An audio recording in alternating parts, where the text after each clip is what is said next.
Imagine somebody just gave you a $30,000 gift certificate to your favorite car dealership with your favorite car. It's going to solve all the problems you're having in life right now. You get to the dealership, you're so excited. You can just picture yourself driving the car already, feeling the wind go across your face. You see it there, and you just lock eyes with it. And then the salesperson comes up and says, all right, no, forget about that car. This is the one I'm selling today. This is it. You gotta buy this one. Look, it's got a V8. It's got all this cool stuff in it. It's got da-da-da-da-da-da. Here's the papers. Go ahead and sign them.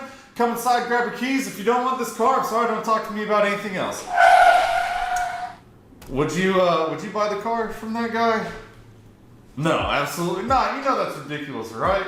But I wanted to tell that story to lead into episode 9 here today, where we're gonna tell you how to actually implement the things you learned in episode 7 and 8 around productivity with that actually being blank.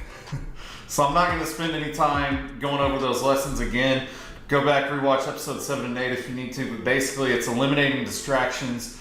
Set 50-minute timers. You can just go to Google and pull one up. Remove distractions from your environment and become obsessed with unitasking, doing one thing at a time until it's done, finished, across the finish line, and then you can move on to the next task at hand. You will be more productive. There's tons of science and evidence to support it. So that's what we're talking about when I say implement today. And really, like I said, the benefits to this are you gain your entire life back, right? You have to sacrifice checking social media, every 10 minutes or whatever, getting the daily news, getting the hourly status updates, but you gain productivity and you basically gain your whole life. You gain the ability to hit your dreams, right? Because you're not just constantly distracted. And, the more you can do, the better. Maybe you want to go so far as to set your phone on D&D, do not disturb throughout the day. That's what I do. You can also set, times for when you check your inbox. And to do all these things effectively, it is inevitable. People are going to think you're weird. You might even make some people mad. And what I'm going to talk about today in the next minute is how to deal with that. So maybe you want to try this experiment for yourself, but you work at a company where your boss is super anal about how often you respond to communications. I'm sure some of us have been in a similar situation before. So you could say something like this: hey boss, in exchange for being able to work from the hours of 8 a.m. to 1 p.m. completely unplugged, not responding to anything, but just doing what I'm here to get paid to do, let's see if after 1 week I can put out 20% more output. And if you can do that, even if you only hit 15%, sorry, my screen's wobbled there for a second. Your boss isn't going to argue with, making basically 20% more money off of you because you're spending time doing high value work. And then what's going to happen is you're going to get promoted and you're going to get out of that job and into something you enjoy more because you're just having more prolific output as opposed to spending all this time checking communications, right?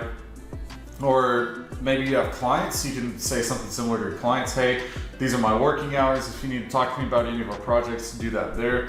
Or maybe you work in an office with cubicles, right? I know in my old job we had those half cubes. And so one thing that people would do there is hey, all my meetings are either at the beginning of the day or the end of the day.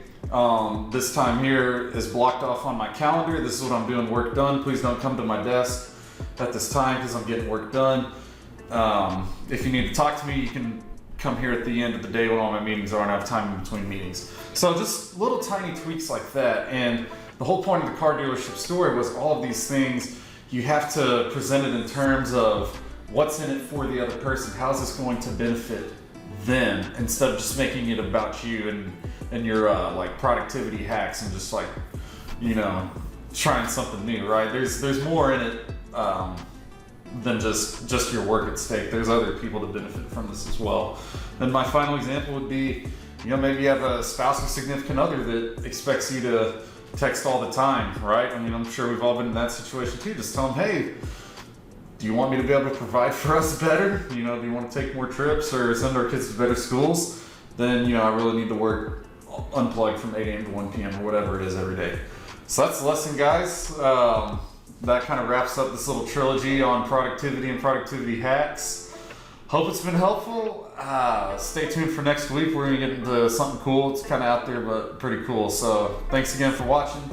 Let me know what I can do better. Drop me a like and a comment. See y'all next week. Bye.